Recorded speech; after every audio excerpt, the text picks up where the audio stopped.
Canada's smallest province held an election this week that made history on several fronts for Prince Edward Island and for this country as well.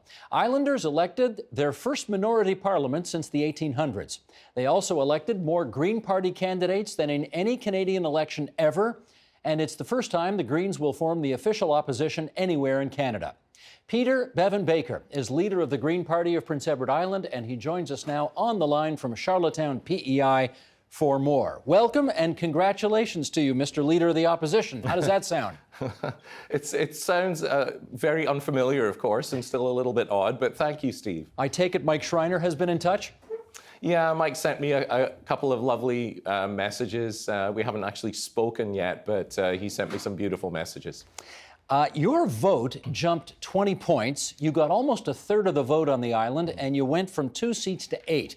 How did you do it? I think there are many factors in the answer to that question, the full answer to that question. I think part of it is that what happened on Prince Edward Island is the local expression of what's been happening globally, actually, with people's general disillusionment or dissatisfaction with politics in general, conventional politics and unconvincing and poor political representation. And so we were the beneficiary, I think, of that on Prince Edward Island. And part of the reason we were able to capture that dismay was that myself and my previous caucus mate, Hannah Bell, have had a couple of years in the legislature to establish ourselves as a real credible alternative. So there was a level of comfort for Islanders with a third choice, which didn't exist before here in PEI, and to a certain extent, to varying degrees, does not exist elsewhere in Canada either. How much do you think was that versus, I know the Green Party for a long time has said we're more than just a one-issue candidate. Of course we care about the environment, but we're more than just that issue alone. How much of it was what you just said versus the fact that environmental considerations are top of mind on the island right now? Yeah, well, it's impossible to say, I guess, is the honest answer to that, Steve. But I'm not sure that I agree with your assumption that environmental issues are top of mind here. In a poll that was done in the days preceding the election, healthcare was far and away the number one issue here, followed closely, well, not closely, but the second was housing, and the third was trust in government, good government. So environment didn't actually appear as one of the top issues here. So I think part of our success is related to the fact that over the last 4 years, I've had an opportunity to demonstrate to Islanders that the Green Party can talk knowledgeably and sensibly on all issues, whether that's healthcare or education, economic development, jobs, transportation, energy, you name it. So we've sort of got past that barrier that the Green Party is first and foremost, or perhaps entirely an environmental advocacy group. Nobody here on Prince Edward Island views us that way at all. Now that's fascinating because perhaps I drew an inference from a Walrus magazine piece that came out not too long ago, which said, PEI currently loses an average of 28 centimeters of coastline a year, and by the start of the next century, 1,000 homes and cottages will be at risk of disappearing into the ocean. Maybe I inferred that was a more significant part of this election campaign than is the case. Is that true? Well, I wish it were, Steve. And I guess as a general comment, you know, humanity has not really responded well to the climate crisis, which everybody knows is upon us, because it doesn't feel imminent. It doesn't feel acute, you know, even though the stats that you just put out there I mean, I don't know where they came from, but I have no doubt that they're correct. And we are a province that is most vulnerable to the impacts of climate change because of the fact that we're an island. We're basically a sandbar in the middle of the ocean, and we're the most, you know, we have such erodible land here. And sea level rise and increasing storms and all of those things. But despite that fact, people are still largely sort of inactive when it comes to their deep concerns about climate change. So I don't think that's an island thing, of course, peculiarly. I think that's a global phenomenon. And I wish people were more concerned about that, and perhaps we wouldn't have the pushback about things like carbon taxation and all of those other measures that have been proven to be really effective in reducing emissions. Let me ask you about some of the echoes in your campaign and your election on PEI that may have evoked memories of almost a year ago in the province of Ontario, where, again, we had a Liberal Party that had been in power for many years, as you did, and again, which ended up in third place, as your Liberal Party on PEI did as well. What's going on with liberalism where you are and where we are, and maybe across the country right now, that seems to have it so vulnerable? Yeah, I mean, I wish I knew the answer to that. I'm sure that particularly people in the Liberal Party knew the answer to that, especially with the federal election looming this fall. If I had to guess, Steve, I would say, and as I think I said this in another way earlier, that there's a general disillusionment with conventional politics and unimaginative politicians. And I think the gap between what politicians have always promised in their platforms in the run-up to elections and the reality of governance, that people have become so dismayed, so cynical about politics that they're just taking it out on whoever happens to be in power. And because of the political landscape here in the last few years, that tended to be Liberals, whether we're talking provincially or federally. Perhaps the last federal election when the Tories got booted out was one of the early examples of that, I don't know. So I'm not so sure it's anything to do with Liberal politics necessarily, rather than that dismay or that disillusionment, disgust, pick your dis, with conventional politics. I suspect that's the more likely scenario here. Interesting. I want to ask you, you know what, I guess it's a bit of my job tonight to be a bit of a curmudgeon here, because on the one hand, you made the historic breakthrough. There's no taking that away from you. Yeah. But on the other hand, you know, you were in first place in the polls for a couple of years, and there was a lot of speculation, which we even heard here, that you guys were going to win the whole thing outright. And beyond that, there was a referendum on whether or not to ditch first past the post and go to some kind of proportional representation system, and that failed to pass, although very narrowly, I have to say. How disappointed are you in those two things? Well, you know, this may surprise you, Steve, but I say this with all sincerity. I'm much more disappointed with the fact that the referendum question failed, because that would have made a significant change, ongoing change here on Prince Edward Island in the way that we elect our MLAs, and I believe in the quality of governance that we would have provided here. A sort of ongoing, permanent change to the political landscape here on Prince Edward Island. And I think inevitably, once one province, or whether we adopt it nationally, I think inevitably that proportional representation is coming to Canada. It's just who puts their hand up first and is the pioneer. I would have loved Prince Edward Island to have been that pioneer. We had an opportunity and we just didn't quite do it. So I'm very disappointed about that. On the first question, yeah, on the night of the election, I have to admit there was a tinge of disappointment, because the polls had suggested that we could have formed a government here, or at least been the party with the largest number of seats. But when I woke up the morning afterwards and sort of asked myself that question, are you disappointed you're not now the Premier of PEI? The answer came back loud and clear, actually no. And again, I'm being absolutely sincere about that. I think in terms of our party, and perhaps me personally, ending up as the official opposition, we have 6 rookie MLAs who have really no institutional knowledge of what it's like to live and work in a legislature. It will be much easier for us to gain that knowledge and hopefully gain the credibility and the respect of Islanders by working in opposition without this sort of all of the responsibilities that come with governing a province. So perhaps there's even a sense of relief there, Steve. This was never a personal ambition of mine to be the Premier of a province. It was always about, let's provide better government, let's ensure that we have a habitable planet for our children. That's what's motivated me in the past and always will do. Well, shall I be a little mischievous here? Please, go ahead. We don't elect governments in this country. We elect parliaments. Yep. And the people of Prince Edward Island have decided to elect a minority parliament, which basically means that if you and the Liberals decide to combine your forces and take down the government at your first opportunity when the House is reconvened, you could. And presumably you could, you know, either form a coalition government with them, or they could prop you up, as happened in the province of Ontario in 1985 when the third place NDP propped up the second place Liberals. Have you had those conversations yet with your Liberal colleagues, and what's the status of things there? I can tell you I have not had any formal conversations with anybody from the Liberals. I'm, of course, fully aware of both the precedents that have occurred in Canada before and the constitutional conventions surrounding when a minority, when the situation that we have here, with obviously we're going to end up with a minority, in which case 2 people are going to have to collaborate to a certain extent, whether that's in a formal coalition or supplying confidence or just a vote-by-vote arrangement. So we have not had those conversations yet, but as I said, not ruling out any possibilities here.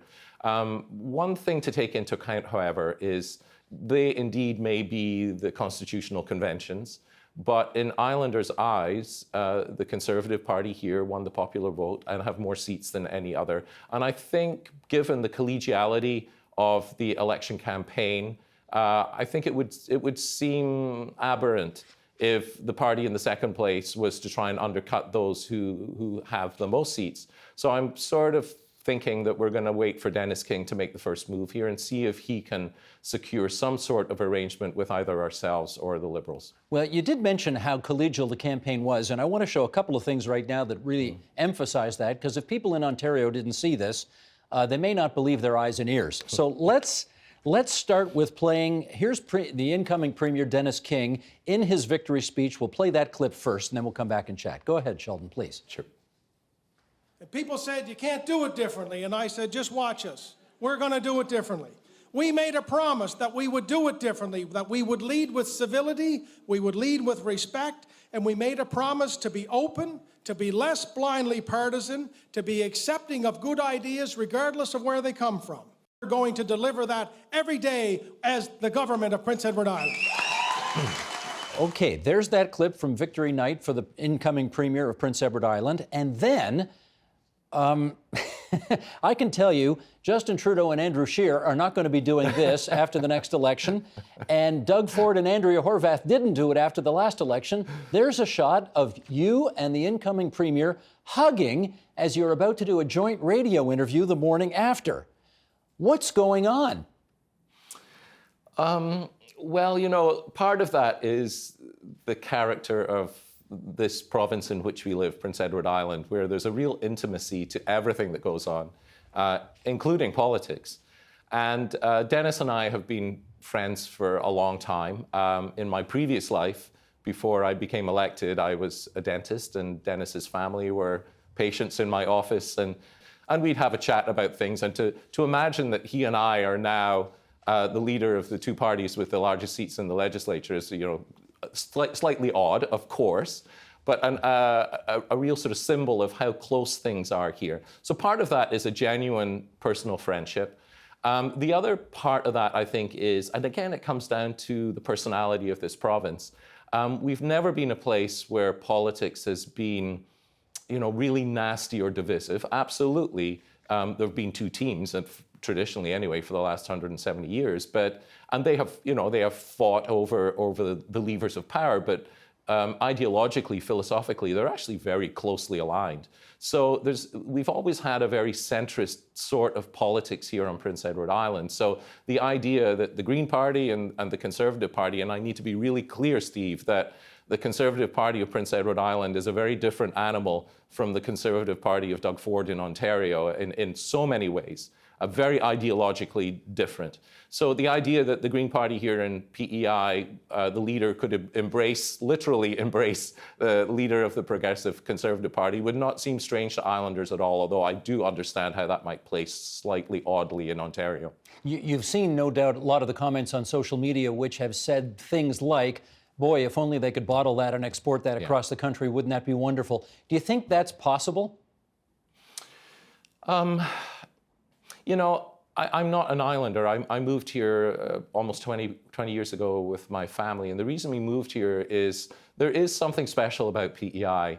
It's a very alluring place. My wife and I used to bring our kids here for summer holidays, and it sort of wove its spell on us, and we gradually fell in love and moved here consequently. So I'm not sure how exportable the sort of the magic of this place is to the rest of the country. I wish it were. You know, we really have learned to live well here together on Prince Edward Island. We have our differences, of course we do, but there's a level of acceptance and tolerance and mutual respect here. Again, it's not just in politics, in every way of life that I said in my speech on election night. My God, I love this island, and that sort of sort of community that we have here is very real and it's very special. I hope it gets translated to the rest of Canada. You've never shied away from the fact that you're not born on the island, and as you just said, you're not an islander, but you've got pretty good bona fides in terms of your roots to Canadian history. I mean, do you want to tell our viewers who your great-great-grandfather was? Yeah, well, I tend not to talk about that publicly, and not because it's anything I'm ashamed of, Steve, clearly. But my great-great-grandfather was George Brown, the father of Confederation and the founder of what is now the Globe and Mail. And I mean, obviously a really interesting and sort of quirky part of my family history. He was, for those who don't know, he was actually shot by one of his employees at the Globe and Mail.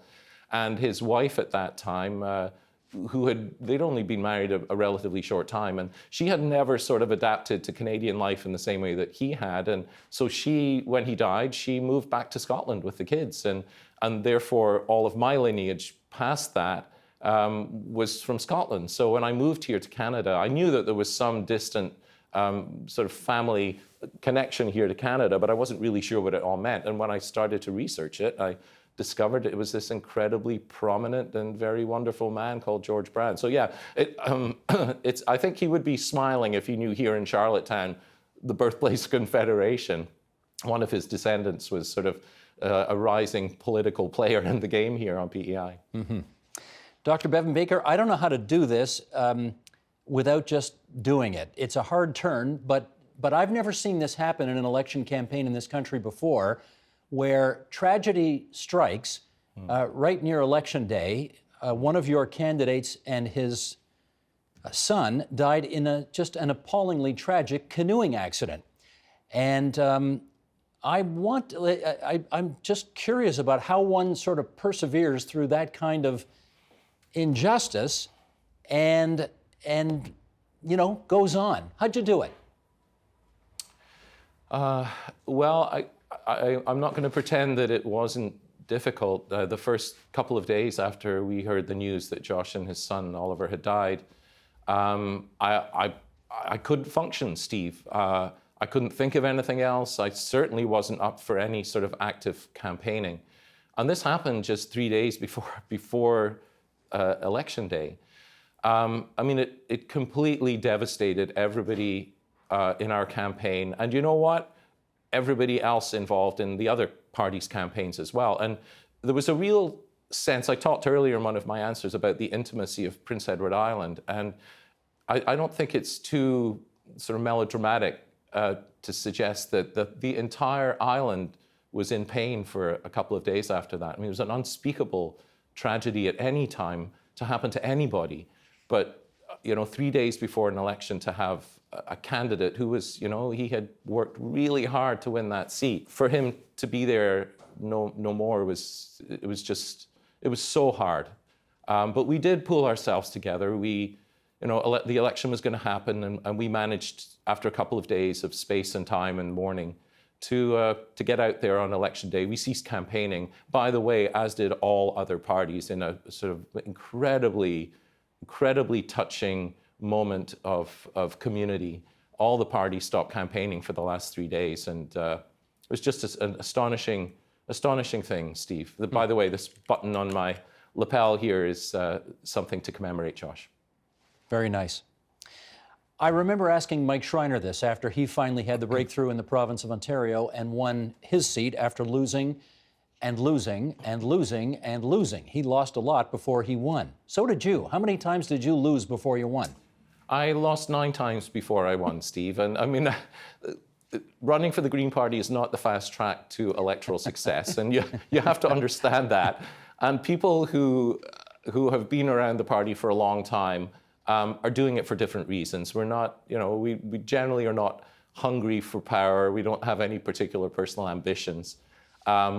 We're doing it because we think that politics needs a different voice. We need to develop some long-term solutions to the problems, and that sort of underpinning that we need to look after our home planet Earth before and above everything else. We can't have a vigorous, prosperous economy on a dying planet, and we can't have healthy people if we don't look after the water and the soil and the air. So those sort of Green Party principles underlie everything. And like Mike, I was inspired by wanting to leave a place for my children where they could live out happy, prosperous, and safe lives. And that's still what informs all of my political decisions today. So losing was, I never... winning is much better, let me be clear. Let me be clear about that. But losing was never crushing for me because I knew I was contributing something to the discussion which wouldn't be there if the Green Party was not part of the debate. So it was an important part of my learning experience. I wouldn't be the politician I am today and the leader I am today had I not had all of those defeats over the years, many of them in Ontario. Indeed, many of them in Ontario. Why, I don't mean this to sound as snippy as it might, but why didn't you just take the hint somewhere along the way and give up? Well, I thought about it many times. And even before the 2015 election in which I was finally elected, 6 months before that, I wrote a letter to the provincial council saying, because we were sitting at 4% in the polls there, I'd been the leader for a couple of years. I really felt that I'd been ineffective. And I said, look, we know there's an election coming. I'd like to give somebody else time to establish themselves to be the new leader before the next election. And they came to my house and corralled me in my kitchen and sort of sat me down in a chair and said, no, Peter, you're going to stay on as the leader until this election is over and then we'll pass it off. So many times I did think of giving up. And of course, that was the election in which I was finally elected. We turned things around. And, I think that's a message to people that perseverance or perhaps stubbornness is not necessarily a bad trait to have. Let's finish up on this. Pollster Nick Nano said that if there were such a thing as a political party stock, the Green Party would be the penny stock you'd invest in just in case they hit the jackpot. What do you think? I mean, I guess with the Alberta election this year, with your election this year, people are sort of speculating as to what impact those provincial elections may have on the grand consultation with the people later this year across the country in October. Yep. What do you think the federal Greens are now capable of in the October national vote?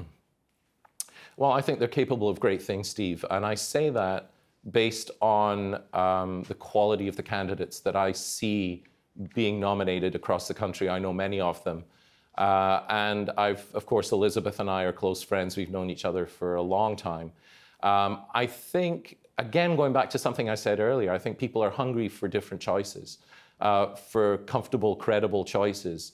And I think the Green Party is on the cusp of, if a dentist can use that terminology, I think we're on the cusp of that tipping point where people are looking for other alternatives, and the Green Party is mature enough, we're sophisticated enough, and we're populated by people who can win the respect and the comfort of Canadians across this country, that this could be a breakthrough election for the Greens. That wouldn't surprise me one bit.